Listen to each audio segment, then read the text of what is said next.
Hi, I'm Jeanne Fiorini. Thanks for tuning into the Tarot Tip series. I'm so pleased to say that we have just about 100 people who have subscribed to the Tarot Tips. Most of them are from America, but we do have people from all different parts of the world. So thank you for being part of this worldwide interest, tuning into the wisdom and the information that we can glean through working with the tarot. In Tarot Tip number 25, I talked a little bit about using the tarot in reverse.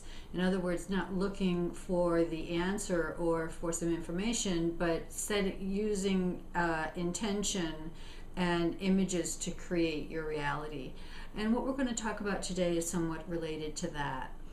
I'm currently co-facilitating, teaching a class with a colleague who's a Jungian analyst. And we're working with something called tarot narratives. And essentially what it is using the cards as a tool for projection and as a tool for your imagination to tell a story. So it's not about interpreting the cards. It's about using the images, using the symbols, letting whatever, not really insight, but whatever story, whatever imaginal tale evolves as you look at the cards that you've drawn. So we're finding it very interesting. We're finding it to be a very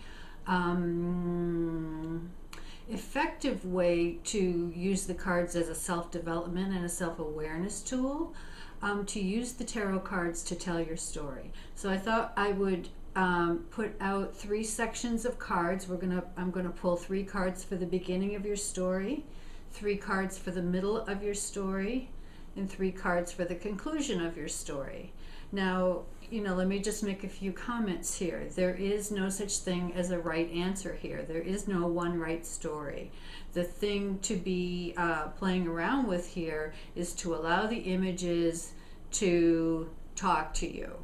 Again, it's not about interpreting. It's not about trying to discern what's the message here.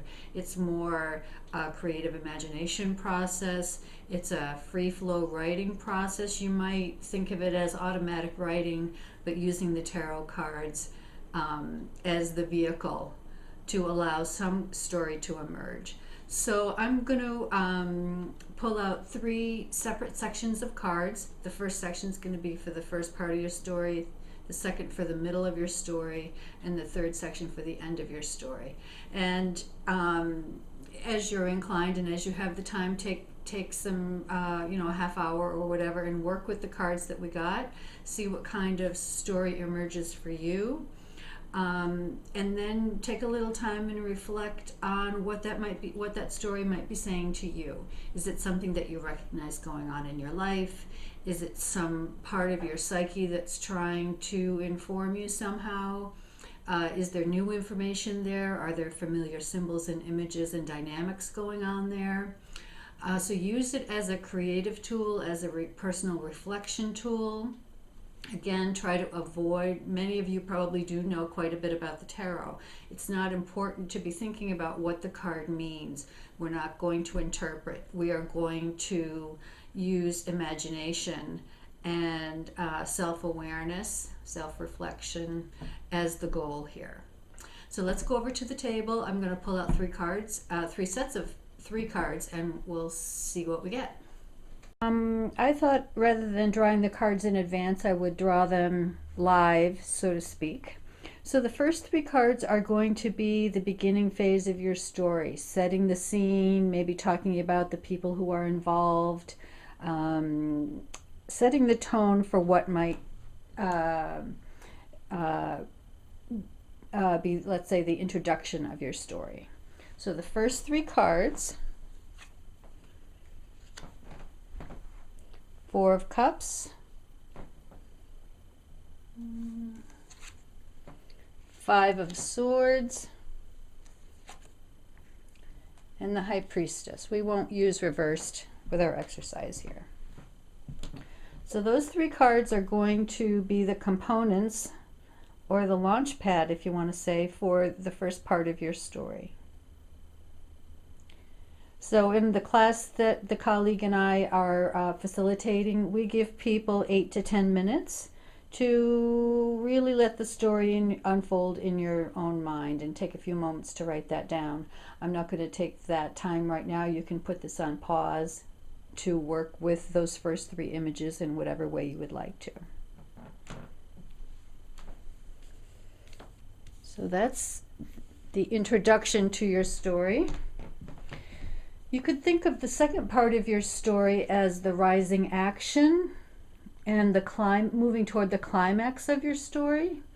What is the meat of the dilemma or of the action that is moving through the imagination at this point? So I'm going to pull 3 cards for that piece.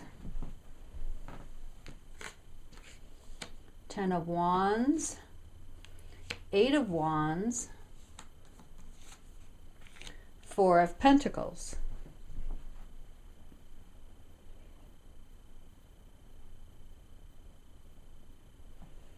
Okay. Using those 3 images, 10 of Wands, 8 of Wands, and 4 of Pentacles, as the central action of your story, the place where conflicts come to a head, where the action has reached its climactic point. The last 3 cards I'm going to pull are for the resolution, are for the wrapping up of the story. We'll see what we get for those pieces. Let's go over here. Page of Swords. Get these ones on the end. 2 of Wands. Queen of Cups.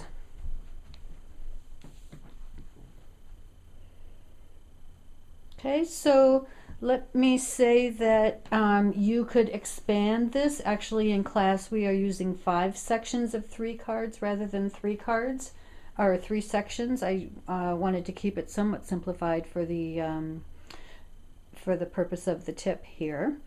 But feel free to elaborate on this system.